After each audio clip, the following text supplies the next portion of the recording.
সেদিন সকালের ঘটনা। মায়ের পারলৌকিক ক্রিয়া সম্পন্ন হয়েছে মাত্র 2 দিন আগে। মায়ের বাক্সের চাবিটা কোথাও খুঁজে পাওয়া যাচ্ছে না, আর তাতেই বেঁধেছে সমস্যা।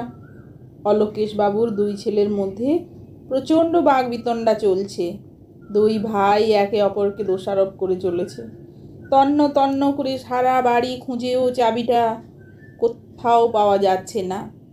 বড় ভাই অভিযোগ করছে যে ছোট ভাই চাবি লুকিয়ে রেখেছে, আর ছোট ভাই অভিযোগ করছে বড় ভাই চাবি লুকিয়ে রেখেছে। চাবি না পাওয়া গেলে বাক্স খোলা যাবে না, অথচ বাক্সটা খুলতেই হবে। বাক্সের মধ্যে রাখা আছে 2টো হিরে। এই হিরে দুটোই অলোকেশবাবু মারা যাবার আগে দিয়ে গিয়েছিলেন ওনার স্ত্রীকে। এই খবরটা 2 ছেলেই জানতো। অলোকেশবাবু ছিলেন কলকাতার বড় একটি জুয়েলারি দোকানের সামান্য কর্মচারী। দীর্ঘদিন ওই দোকানে কাজ করেছেন। দোকানে কাজ করে যা বেতন পেতেন তাতে খেয়ে মেখে চলে যেত। সাধারণ মধ্যবিত্ত পরিবার বলতে যা বোঝায় আর কি। গ্রামের দিকে বাড়ি হলেও জমি জায়গা বিশেষ কিছু ছিল না অলোকেশবাবুর।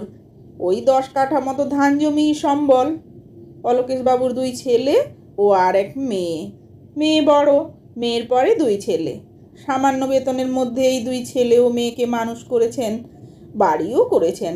একতলার মধ্যেই 3টে রুম, ডাইনিং, দোতলা করার পরিকল্পনা ছিল, কিন্তু তার হয়ে ওঠেনি। মেয়ের বিয়ের সময় বেশ অনেকটা টাকা খরচ করে ফেলেছিলেন। অবশ্য মেয়ের বিয়ে দিয়েছেন ভালো ঘরে।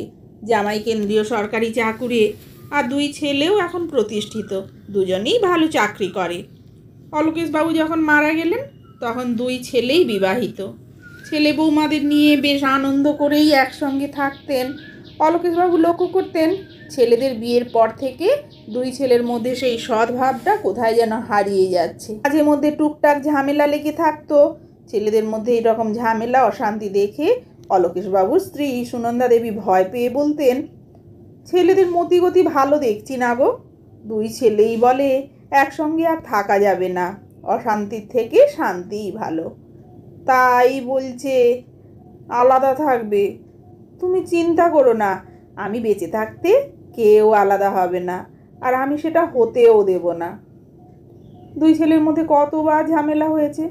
অলোকেশবাবু মাঝখানে থেকে সব সময়ই 2 ছেলের মধ্যে বিবাদ মিটিয়ে দিয়ে সুষ্ঠু সমাধানের পথ দেখিয়েছেন।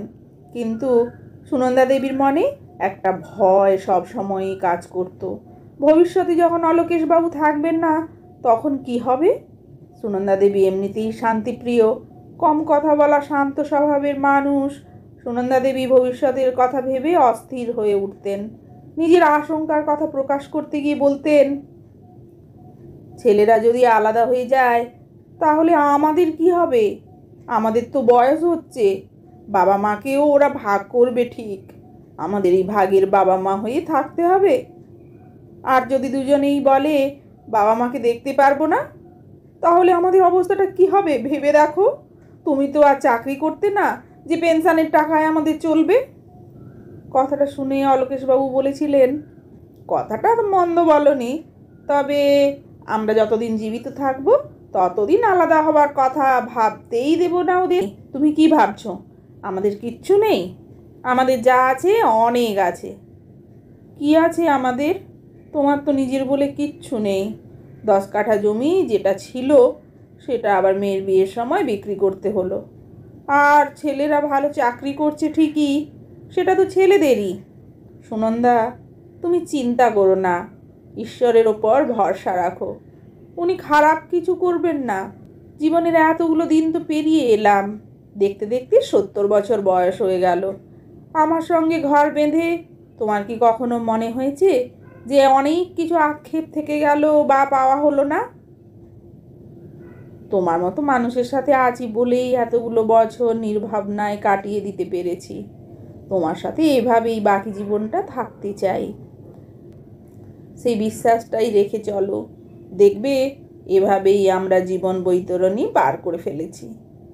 অলোকেশবাবু এমনিতেই দূরদৃষ্টি সম্পন্ন মানুষ ছিলেন, না হলে এত অল্প আয়ের মধ্যেও সব কিছু ম্যানেজ করে হাসি খুশির মধ্যে দিয়ে থাকতে পারতেন না। ভবিষ্যৎটা বুঝতে পারতেন বলেই প্ল্যান করে চলতেন সব সময়। অলোকেশবাবু ভেবেছিলেন সুনন্দা দেবী কথাগুলো একেবারে ভুল বলেনি। বাস্তববোধ থেকেই কথাগুলো মাথায় এসেছে। অলোকেশবাবুর অনুপস্থিতিতে ছেলেরা সত্যিই যদি মাকে না দেখে তাহলে বিষয়টা সত্যিই ভাবার। এরপর থেকে অলোকেশবাবুও ভাবতেন কিছু একটা করতেই হবে, কিন্তু কী বা করবেন এই বয়সে? সোনার দোকানের সামান্য একটা কর্মচারী ছিলেন মাত্র। প্রতিদিন কত সোনা হিরে নিয়ে নাড়াচাড়া করেছেন। নিপুণ কর্মচারী হিসেবে সুনামও ছিল বেশ। হীরের আংটিগুলোতে চোখ পড়লেই মনে মনে ভাবত সুনন্দার আঙুলেও এগুলো বেশ সুন্দর মানাবে। মধ্যবিত্তের স্বাদ থাকে, কিন্তু সাধ্য থাকে না। এই বয়সে বসে এসব ভাবনাই বৃথা। অলোকেশবাবুর দুই ছেলেই লক্ষ্য করত বাবার মধ্যে একটা অন্যমনস্কতা। বাবার গতিবিধি ভালো ঠেকতো না ছেলেদের কাছে। ছেলেরা দেখত প্রায় দিনই বাবা ঘরের মধ্যে ঢুকে দরজা বন্ধ করে দিয়ে মায়ের সাথে কী সব আলোচনা করত। দুই ছেলের মধ্যে একটা সন্দেহের দানা বাঁধত, আর সেটাই স্বাভাবিক। দুজনেই নিজেদের মধ্যে বলা কওয়া শুরু করে দিল, বাবা দরজা বন্ধ করে কি করে? একদিন অলোকেশবাবুর দুই ছেলেই দরজায় কান পেতে শুনল সে কথা। অস্পষ্ট হলেও কানে ভেসে এসেছিল কথাগুলো। বাবাকে বলতে শুনেছিল, এই দুটো হিরে ছাড়া আমাদের আর কোনো সম্পত্তি নেই। আমার অনুপস্থিতিতে এই সম্পত্তির অধিকারী হবে তুমি, আর লোহার ওই বাক্সে এটা রেখে দাও। আমরা যখন থাকবো না তখন হিরে দুটোও আমাদের হাতছাড়া হয়ে যাবে। তা হোক, যতদিন বাঁচবো এই বাক্সের চাবি যেন হাতছাড়া না হয়। ছেলেরা যখন জেনেই গেল দুটো হীরের কথা, তখন আর বাবাকে জিজ্ঞাসা করার আর কোনো প্রয়োজন মনে করেনি। সমস্ত সন্দেহের অবসান ঘটে গিয়েছিল মুহূর্তেই। ভবিষ্যতে এই দুই হীরের মালিক হবে দুই ছেলেই। তারপর থেকে বাড়ির মধ্যে সমস্ত দ্বন্দ্ব কোথায় যেন হারিয়ে গেল। দুই ছেলে, দুই বৌমা, নাতি নাতনি নিয়ে অলোকেশবাবু ও সুনন্দা দেবীর এক আনন্দময় সংসার হয়ে উঠল। পুরো বাড়িটার আনাচে কানাচে তখন কত সুখ শান্তি। ছেলে বৌমাদের আদর যত্নে আরও 7 বছর কাটিয়ে ফেলেছিলেন অলোকেশবাবু। অলোকেশবাবুর মৃত্যুর পর থেকে সুনন্দা দেবীকে ভাবতে হয়নি বাকি জীবনটা কিভাবে কাটাবেন। তবে ওই লোহার বাক্সটাকে আগলে রাখতেন সব সময়। বাক্সের চাবিটা কখনো তিনি হাতছাড়া করেননি। মায়ের মৃত্যুর পর বাক্সের চাবি যখন পাওয়া যাচ্ছিল না, তাতেই বেঁধেছিল দুই ছেলের মধ্যে ঝামেলা। অলোকেশবাবুর একমাত্র মেয়েও তখন উপস্থিত। অলোকেশবাবুর মেয়ে বলে, কথা কাটাকাটি না করে মায়ের ঘরটা ভালো করে খুঁজে দেখেছিস কি? চাবিটা তো আর উড়ে যাবে না, ঘরেই কোথাও আছে। চাবি না পাওয়া গেলে বাক্স ভাঙা হবে। বাক্সে যখন দুটো হিরে আছে, তোরা দুই ভাইই নিস। মায়ের জিনিসে আমার লোভ নেই। তারপর মায়ের ঘরটা আরও একবার ভালো করে খুঁজে চাবিটা পাওয়া যায়।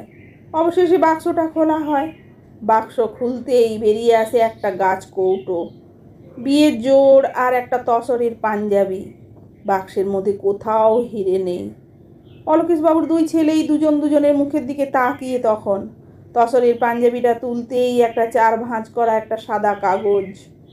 তাতে বাবার হাতের লেখা কিছু কথা।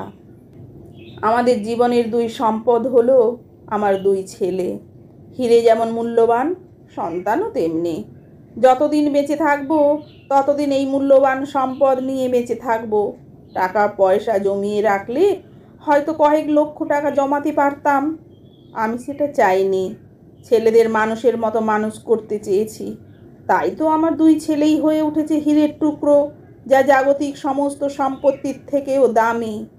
আর একসঙ্গে থাকার যে কত আনন্দ, সেটা মিলেমিশে একসঙ্গে থাকলে তবেই বোঝা যায়। আমার দুই ছেলেই জীবনের এই সত্য হয়তো বুঝেও গেছে এতদিনে। সম্পর্ক তো সেটাই, যদি জুড়ে থাকা যায়। ঠিক দাঁত আর জিভের মতো সদাই লেগে আছে একসঙ্গে। মাঝে মধ্যে জিভের ওপর দাঁত পড়ে যায়, হয়তো রক্তও বেরিয়ে যায়। তা সত্ত্বেও দাঁত আর জিভ কখনো আলাদা হয় না। আশা করি তোমরাও কখনো আলাদা থাকার কথা ভাববে না, আর তোমাদের সন্তানকে মানুষ করে তোলো। এটা জানবে, সন্তান সব সময়ই সম্পদ হয়, সম্পদ কখনো সন্তান হয় না।